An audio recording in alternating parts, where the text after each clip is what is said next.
Good morning student. आज का हमारा टॉपिक होगा राइमर-टीमैन रिएक्शन। राइमर-टीमैन रिएक्शन फिनॉल की रिएक्शन हम पढ़ रहे हैं, पिछले क्लास से पढ़ रहे हैं। बहुत ही इंपॉर्टेंट रिएक्शन फिनॉल में दिए गए हैं फिनॉल के लिए, तो उन्हीं रिएक्शंस की बात करेंगे कि कौन कौन सी अभिक्रियाएं जो है फिनॉल में होती हैं। तो आज हम एक बहुत इंपॉर्टेंट राइमर-टीमैन अभिक्रिया की बात कर रहे हैं। देखिए यहाँ पर इसमें होता क्या है कि हम फिनॉल को क्रिया कराते हैं किसके साथ, बोले तो CHCl3 क्लोरोफार्म के साथ। हम फिनॉल को क्रिया कराते हैं CHCl3 क्लोरोफार्म के साथ, और क्लोरोफार्म से क्रिया कराने पर बनता क्या है, बनता है सल्फेल्डिहाइड। बनता है सल्फेल्डिहाइड। आपको बता देंगे पूरी रिएक्शन को पहले ही जो है मेंटेन कर दिया जिससे टाइम वेस्ट ना हो, तो हमने पूरे रिएक्शन को नोट कर लिख दिया है, आप उसको नोट कर सकते हैं। फिर हम आपको रिएक्शन समझा देते हैं कि आपको लैंग्वेज कैसे देनी है और आपको कैसे जो है इसको एक्सप्लेन करना है। देखिए इसमें आप बताएंगे phenol react with phenol react with chloroform, this is chloroform CHCl3 chloroform in the presence of base and formation of salicylaldehyde takes place. Phenol को क्षार की उपस्थिति में किसके साथ, क्लोरोफार्म के साथ क्रिया कराएंगे तो कंपाउंड बनेगा सल्फेल्डिहाइड। कंपाउंड क्या बनेगा, सल्फेल्डिहाइड बनेगा। अब देखिए हम इस रिएक्शन की मैकेनिज्म की बात करेंगे। मैकेनिज्म यहाँ पे मेंशन किया गया है। तो सबसे पहले आप देखेंगे ये होता है फिनॉल, बेंजीन रिंग के साथ OH आ गया तो फिनॉल हुआ। फिनॉल को जो हम CHCl3 से क्रिया कराने से पहले आप सबसे पहले NaOH से क्रिया कराते हैं। आपने इसको पढ़ा है कि फिनॉल को NaOH से क्रिया कराते हैं तो बनता है फिनॉक्साइड। तो यहाँ पर ये बना फिनॉक्साइड, और CHCl3 यहाँ पर CHCl2 के रूप में जुड़ा। इसे जब हम फिर से NaOH से क्रिया कराएंगे तो सोडियम फिनॉक्साइड के साथ यहाँ पर जो है आपका एक ग्रुप आ जाएगा, C ग्रुप आएगा। और फिर जब इसका हम जल अपघटन करेंगे तो जल अपघटन करने पर ये सल्फेल्डिहाइड देगा। तो पहले आप इसको 1 मिनट में नोट कर लेंगे।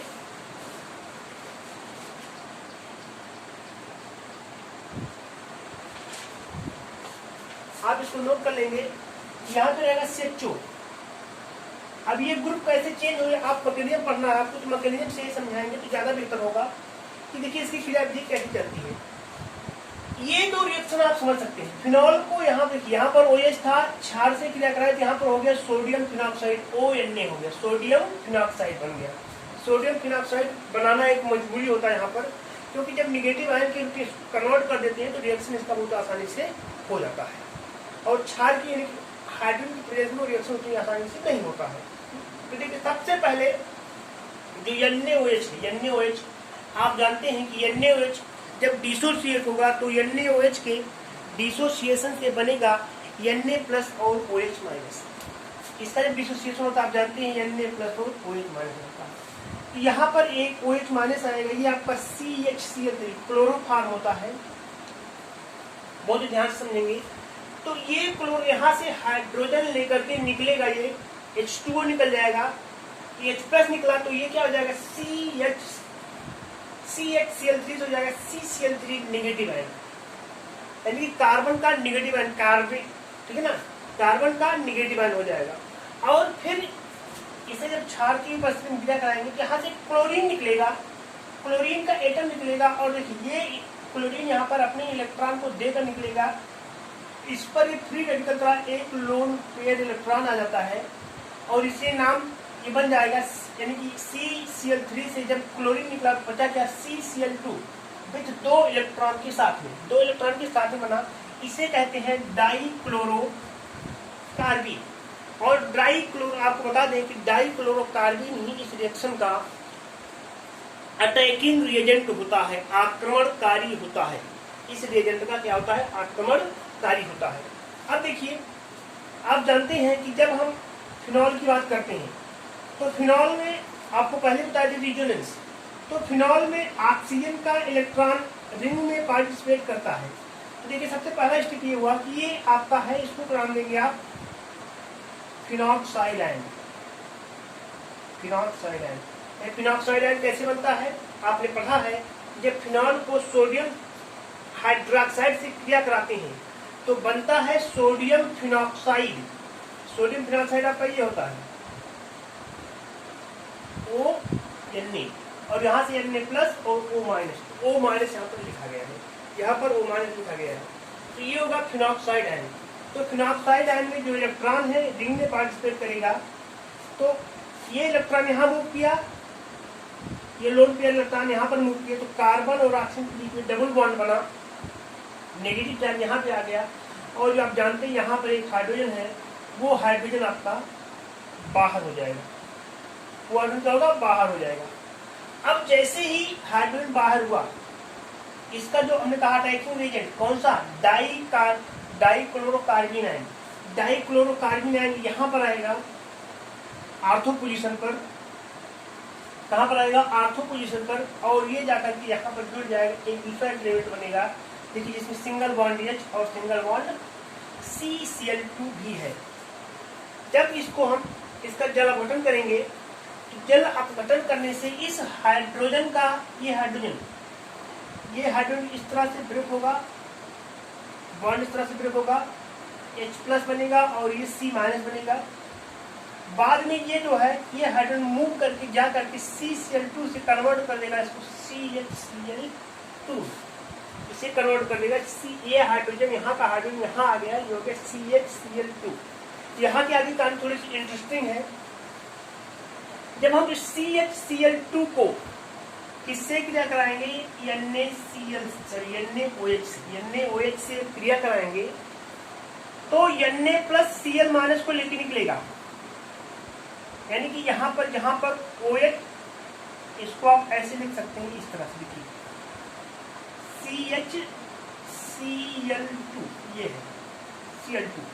जब इसको NaOH से क्रिया कराए तो यहाँ पर जहां पर Cl है यहाँ पर OH आ जाएगा, जहां पर Cl है वहां पर OH आ जाएगा। यहाँ पर CHCl2 था तो हो गया CHOH2 कह सकते हैं, OH होल ट्वाइस, दोनों क्लोरीन के स्थान पर 2 OH आ गया। अब यहाँ पर देख भी रहे हैं +2OH, 2 OH जुड़ा और 2 Cl- निकल गया। अब आप जब इसे, अब आप जान लीजिए कि एक कार्बन पर कभी भी एक से ज्यादा OH नहीं हो सकते हैं, एक से ज्यादा OH नहीं, एक कार्बन पे एक से ज्यादा OH नहीं हो सकते। यहाँ पे देखिए 2 OH है, तो इसका जल अपघटन अपने आप, यानी कि यहाँ से जल अपने आप क्या होगा, यहाँ से वो यहाँ से निकल जाएगा। अब बचा क्या, इसका जब हम H+ से क्रिया कराएंगे तो बन जाएगा OH, और यहाँ से H2O बाहर हो गया, ये बचा क्या CH और एक ऑक्सीजन CH2, सेल्फेल्डिहाइड। इसे नाम देते, दूसरा नाम, चूंकि ये आपका आर्थो पोजीशन पे है तो इसे नाम देंगे ortho hydroxy benzaldehyde, ortho hydroxy benzaldehyde. तो ये पूरी मैकेनिज्म होती है आर्थो हाइड्रोक्सी बेंजल्डिहाइड के लिए। एक चीज आपको और बता दें, जैसे यहाँ पर CHCl2 आर्थो पर जुड़ा तो इस तरह से हुआ, आर्थो हाइड्रोक्सी बेंजल्डिहाइड बना। उसी प्रकार से क्योंकि OH आपका, OH जो है ये आर्थो पैरा डेरिवेटिव होता है, OH आपका आर्थो पैरा डेरिवेटिव होता है। तो जैसे यानी कि आर्थो पोजीशन पर CHO समूह आ रहा है, उसी प्रकार से आप एक और रिएक्शन लिख सकते हैं जहां पर ये यानी कि ये जो CHCl2 है ये आपके यहाँ पैरा पोजीशन पर भी आएगा। यानी कि जैसे आपका आर्थो हाइड्रोक्सी बेंजल्डिहाइड बना है, वैसे यहाँ पर लिखने से, इसे नहीं लिखेंगे, इसको यहाँ पर पैरा पर मूव कराएंगे तो आपका पैरा हाइड्रोक्सी बेंजल्डिहाइड भी बनता है, जिसकी मैकेनिज्म भी बिल्कुल ऐसे ही चलेगी। तो 2 प्रोडक्ट बनेंगे, एक आर्थो हाइड्रोक्सी और दूसरा आपका पैरा हाइड्रोक्सी। पैरा हाइड्रोक्सी क्या होगा, ये CH2 आपका पैरा पोजीशन यहाँ पर रहेगा, तो आपका पैरा हाइड्रोक्सी बेंजल्डिहाइड है। फिलहाल लॉन्ग रिएक्शन था, इसलिए मैंने पैरा हाइड्रोक्सी की चर्चा नहीं की। और आपको ये बताते हैं कि ये आपका मेजर प्रोडक्ट बनता है, ये बनता है मेजर प्रोडक्ट। दूसरी विधि हम सेल्फेल्डिहाइड बनाने के लिए दूसरी विधि का भी प्रयोग करेंगे। आज हम 3 विधियों से सेल्फेल्डिहाइड बनाएंगे, 3 अलग अलग विधियों से एक ही प्रोडक्ट बनाएंगे, प्रोडक्ट होगा सेल्फेल्डिहाइड। सेल्फेल्डिहाइड को अलग विधि से बनाएंगे। नेक्स्ट आपका है डफ रिएक्शन, इसे कहते हैं डफ रिएक्शन, ऐसे लिखा जाता है डफ अपक्रिया। अब देखिए इस डफ अपक्रिया में एक कंपाउंड आपका है हेक्साएथिल टेट्रामीन। Hexa ethyl tetrammine. अभी हेक्सा एथिल टेट्रामीन क्या होता है, चलिए रिएक्शन को देखते हैं। फिनॉल है, फिनॉल किससे क्रिया कराएंगे, फिनॉल को क्रिया कराएंगे हेक्सामेथिल टेट्रामीन से। इसकी प्रेजेंस में क्षार की प्रेजेंस, क्षार आप जानते हैं हर जगह से क्षार का प्रयोग होता है, जब भी रिएक्शन होगी तो क्षार का प्रयोग करेंगे, क्षार से क्रिया कराएंगे तो hexa ethyl tetrammine, sorry hexa ethyl नहीं है आपका, हेक्सामेथिल होगा, सॉरी हेक्सा एथिल नहीं होगा, हेक्सामेथिल।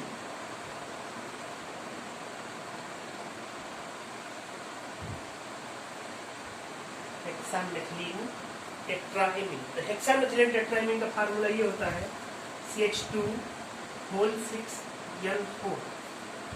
इसे भी आप आगे पढ़ेंगे नहीं, अगर आप पूछे तो इसका स्ट्रक्चर आपको भी बता देते हैं। हेक्सामेथिल टेट्राएमीन का स्ट्रक्चर क्या होता है, इससे क्रिया कराएंगे जो कि एक इंटरमीडिएट रिएक्शन है, तो यहाँ पर आपका ये बन जाएगा OH, बन जाएगा OH, और इसके आर्थो पोजीशन पे आ जाएगा CH2। मगर में देखना है सिर्फ रिएक्शन से ही कन्वर्जन बता सकते हैं, और बता दें आपको सिर्फ आर्थो पर जाएगा ये इस यौगिक की प्रेजेंस में। तो आप इसको सीधे देख सकते हैं, phenol react with hexamethyl tetramine in the presence of hexamethyl tetraamine in the presence of base salicylaldehyde is form. यानी कि फिनॉल को क्षार की उपस्थिति में हेक्सामेथिलीन टेट्राएमीन से क्रिया कराने पर सेल्सल्डिहाइड बनता है। हाँ, बात कर रहे थे इसकी स्ट्रक्चर, इसका स्ट्रक्चर हमको कैसे खींचना है।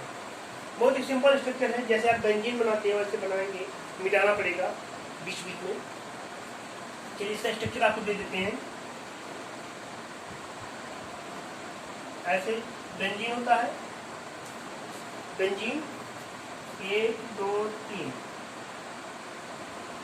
3 कार्बन पे CH2, यहाँ पर भी CH2 और यहाँ पर भी CH2, 1 2 3। इसको मिटाएंगे, यहाँ पे लिखेंगे N, यहाँ पे लिखेंगे N, यहाँ पे लिखेंगे N, तो क्या N, देखिए N CH2 CH2 CH2। एक N लिखेंगे यहाँ पर बीच में, ध्यान से देखिएगा, एक N लिखेंगे बीच में, और प्रत्येक नाइट्रोजन यहाँ से N, यहाँ पे CH2, यहाँ पे N, ध्यान से हो सकता है दिख नहीं रहा आपको, N CH2N, यहाँ से भी CH2N, और यहाँ से भी CH2N, ये स्ट्रक्चर होता है। तो ये देखिए 1 2 3, 3 अंदर और 1 2 3 बाहर, 6 CH2 हो गए, और 1 2 3 और बीच में सेंटर पे 4 नाइट्रोजन हो गया, CH2 होल 6 N4। ये होता है हेक्सामेथिल टेट्राएमीन। तो हेक्सामेथिल टेट्राएमीन के साथ आप क्या बनाएंगे, सेल्सल्डिहाइड। नेक्स्ट हम पढ़ेंगे Gattermann reaction, Gattermann reaction, Gattermann क्रिया। गाटरमैन क्रिया के लिए आप बताएंगे हमारे पास कंपाउंड होगा CHCN plus HCl, CHCN plus HCl, hydrogen cyanide और HCl, हाइड्रोजन साइनाइड और HCl। इसकी लैंग्वेज को आप ऐसे लिख सकते हैं, in the presence of zinc chloride. एक और रिएक्ट आएगा zinc chloride, in the presence of zinc chloride NaCl2, in the presence of zinc chloride phenol gives सेल्सल्डिहाइड। Zinc chloride की प्रेजेंस में HCN और HCl के साथ क्रिया कराएंगे तो क्या देगा, सेल्सल्डिहाइड देगा। बहुत ही सिंपल रिएक्शन है, आपको केवल ये कंडीशन याद करनी है कि हम फिनॉल को जिंक क्लोराइड के साथ क्रिया कराएंगे, तो जिंक क्लोराइड की उपस्थिति में HCN से क्रिया कराएंगे तो हमारा जो है ये सेल्सल्डिहाइड में कन्वर्ट होगा। लेकिन रिएक्शन को बहुत सिंपली आप डिफाइन कर सकते हैं। हमारे पास है फिनॉल, ये हो गया, फिनॉल हो गया, फिनॉल। आप जानते हैं HCN का स्ट्रक्चर होता है ये H single bond C triple bond N। ध्यान रखिए HCN का स्ट्रक्चर, ये होता है HCl। अब हुआ क्या, ये बॉन्ड ब्रेक हुआ ऐसे, चलिए यहाँ देखते हैं, थोड़ा सा आपको क्लियर हो जाएगा। फिर बाद इसको नीचे लिख देते हैं, आप बाद में बता देंगे। HC ट्रिपल बॉन्ड N, यहाँ पे ट्रिपल बॉन्ड था, एक बॉन्ड ब्रेक हुआ, N पॉजिटिव और sorry N negative C positive, N negative और C पॉजिटिव हुआ। अब जब इसको हम यहाँ पर बात करें तो ये आप जानते हैं यहाँ पर भी H है, ये ब्रेक होगा तो ऐसे होगा H प्लस और C माइनस के लिए, H प्लस और C माइनस के लिए। अब आप इस HCl को यहाँ पर जब जोड़ेंगे, इस HCl को आप यहाँ पर जब जोड़ेंगे तो अभी रिएक्शन कंडीशन नहीं लिख रहे, सीधे प्रोडक्ट की बात कर रहे हैं। H benzene ring, benzene ring. अब देखिए C प्लस और ये वाला कार्बन, यहाँ का ये कार्बन निगेटिव, यहाँ पे हो गया ये C बॉन्ड बना और C के साथ एक H, तो CH ये हाइड्रोजन, ये H प्लस यहाँ से निकलेगा और सीधे जाएगा N माइनस के पास।